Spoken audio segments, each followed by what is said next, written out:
We are on Pod's planet again. Alright, so I heard from Paul this week, but I also saw the mailman.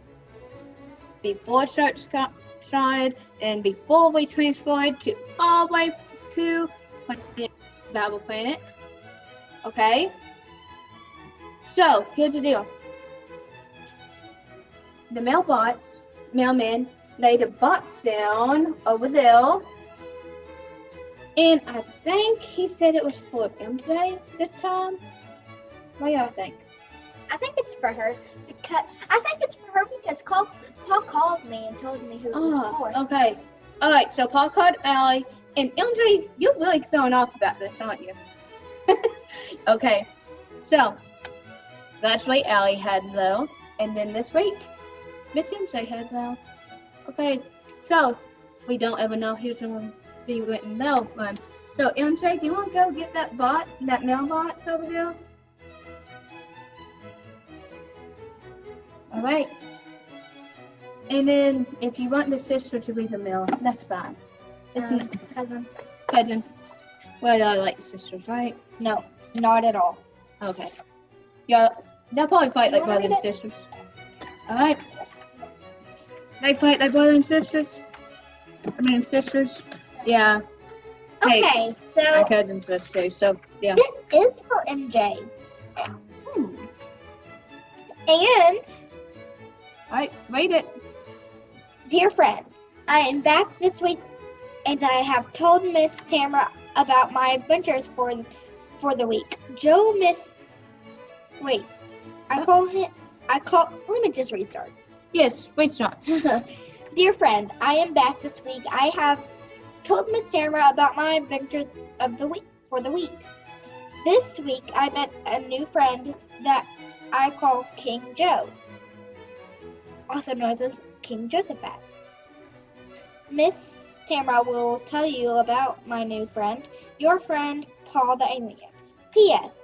I'm still listening to the story just like you, but I have a picture to share again this week. I just love making pictures.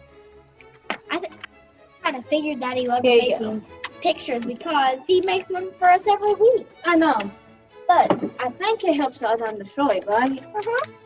So here's the deal. King Josephat, or King Joe, is what we're going to call him. We cannot hardly pronounce his name. Josephat? I can't. Okay, I'm telling the story. So it means it's going to be King Joe. This is strong. Okay? So King Joe is a ruler over this place, ancient land called Judea. Alright? Yeah. What's that? It's a place in the Middle East. It's part of Israel now. It's part of the 12 tribes of Israel. So, Paul goes back in time to Judea. He went back in time again without telling either of us? He told me last time. Okay, look, I was away from my Paul phone apparently this week, and apparently I was thrown off all last week. So, he was out there all last week, and this is like a short version of the story, because he told me a very long story of this, okay? So we're going to shorten this for y'all to understand this, okay? Okay, so, he is king of Judea, right? The smallest tribe in Israel, or one of them, okay? Not the smallest, very small, okay? And this is also a land where people fight over the land, okay? So 2 countries are fighting with Judea, okay? And they are huge armies. Again, the Israelites are facing huge armies again. Well, if they're facing huge armies, sometimes if you go with the Lord, doesn't that make them one? What if they both go with the Lord? Okay, well, they don't. Now, this is what happens. Okay, y'all ready? Now, King Joe knows the Lord, okay? He is dependent on the Lord, and he trusts his God, right? So, he goes into his prayer closet. I'm really shortening this and summarizing this. And prays a thanksgiving to him. Okay? So basically, he is doing praise and worship before he goes to fight the battle, right? Does that make sense? Yeah. Just like Gideon did last week, right? He won the battle by worshiping, right? And David. And David. We have not got to David yet. Well, we haven't got to. Well, that's another story. Well, David went with the Lord, right? So it's basically the same thing. So, King Joe goes to the men of Judea and says, gather the children and women, and we're going to take them to battle. Now, Children going to battle, that might sound a little bit off. but they've probably been trained No, because they always no training, no nothing. What they were doing is this. They had the priest who worshiped Jesus, or God, because Jesus wasn't born yet, right? This is the Old Testament.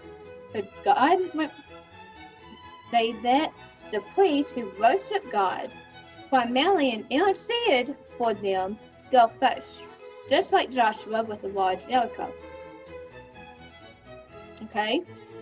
Now, they go and they start praising Jesus. What we call Jesus now, they call God. Okay? The God of Israel. Right? So, they go and fight this battle by this. The king is supposed to be this strong, sword-like person in the front of the army, right? Mm-hmm. Now, the two armies made up at one place. Okay? Mm-hmm. Now, what do they find, though, do you think? Well, they see all of Judea all united all at one time, praising God. And Allie, the kids are praising God, just like the adults are. The kids even know what God is. Yes. In fact, they know Him more than what kids today do, because they were taught.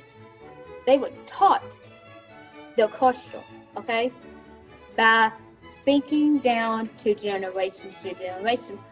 Over time, this changed, but now we have Jesus, Sunday school, and all this kind of stuff.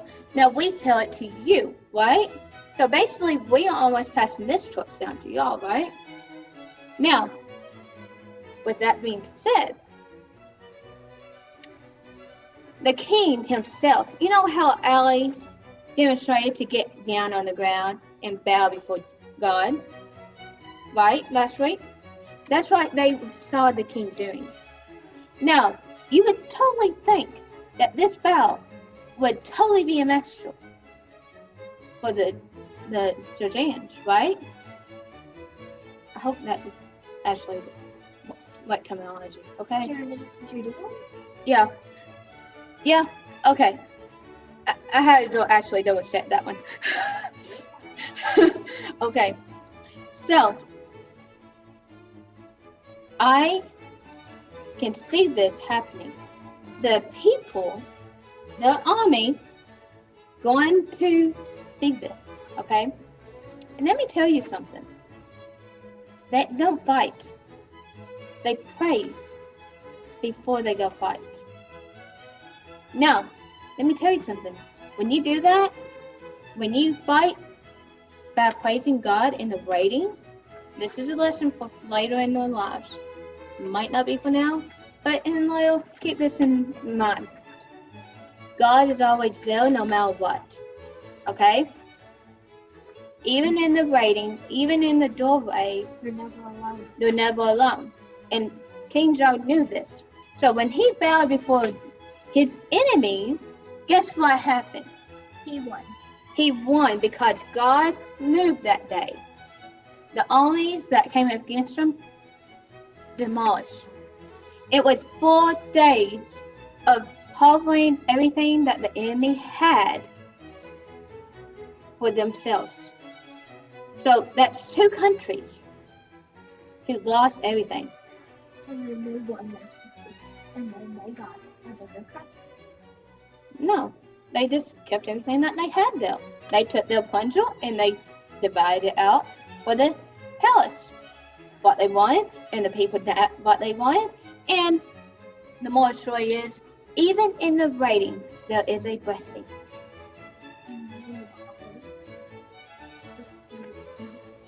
Jesus is everywhere. You can't get him away from you. Even if you don't want him with you, he's with you. Yep. Like enemies of people who think Jesus is their enemies.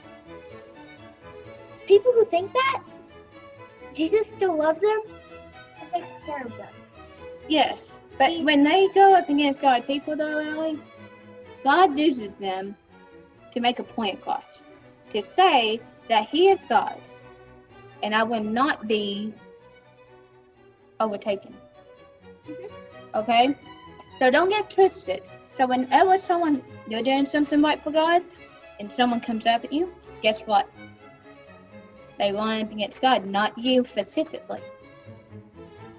So, when that happens, you praise Him in that hallway, in that doorway, in that hallway, in that doorway that is about to open up, because that blessing on the other side of that door is going to be so much more than what you can handle in the waiting. And sometimes we don't like waiting, right? Yeah, and I have something. Hang on. MJ, do you like waiting on something? Do you like depending on someone to get you something? Yeah. Okay. Well, we need to. Okay. So we all need to depend on Jesus. When we depend on Him, we need to trust Him that He's going to provide that blessing, right? Mm-hmm. So, what did this story teach? Trust and depending on who?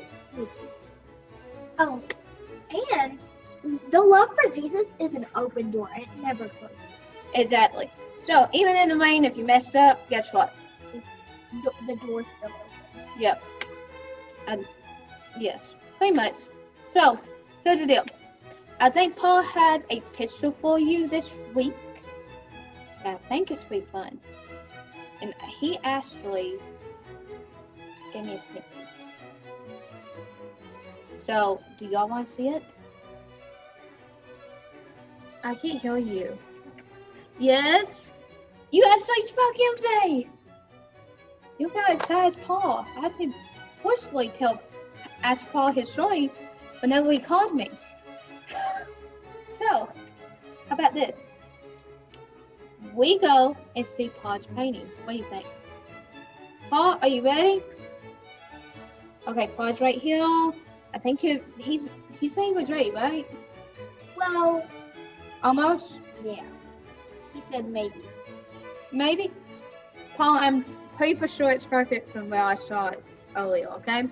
So, with that being said, you ready? Paul, that's pretty awesome. Isn't that pretty awesome? Yeah. That is King Joe praising God for everything that He is going to do. Isn't that pretty cool, guys? Those papers. Okay, so on those papers, those are probably Hebrew Jewish prayers, and they use written language of Jews. Aramaic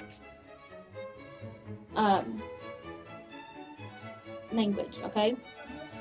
So basically what they done is they had an ancient language, okay? Now, if you're Jewish, you actually know what that says. I'm not Jewish. I'll be honest with you, I have no idea what that says, okay? Does that sound pretty good? Now, Paul probably does know, and he just had it coming. So, with that being said, Paul, thank you for showing the picture, and you know what? I think it was pretty awesome. I think it's pretty perfect. What do y'all think? Yeah. He's a good painter. I don't see how he can do it. I know. And that's like you said, there's alien magic, though. Yeah. I don't understand it, But hey, it's okay. We don't have to understand it. Alien magic, well, it's just magic. Pretty awesome, right? So, He could probably just let it be there and not even paint it. I'm pretty sure that's what he does. I'll be honest with you. Okay, so Is that what you do, Paul? I think he said yes. So here's the deal. Guys, we'll see you on Wednesday. What do y'all think? Do the book to the Bible real quick? And we can record that, and then guess what? That'd be ways to me to upload. Because Paul has already told me the book to the Bible. So we're going to do this right. What do y'all think? You good? Alright. Wednesday,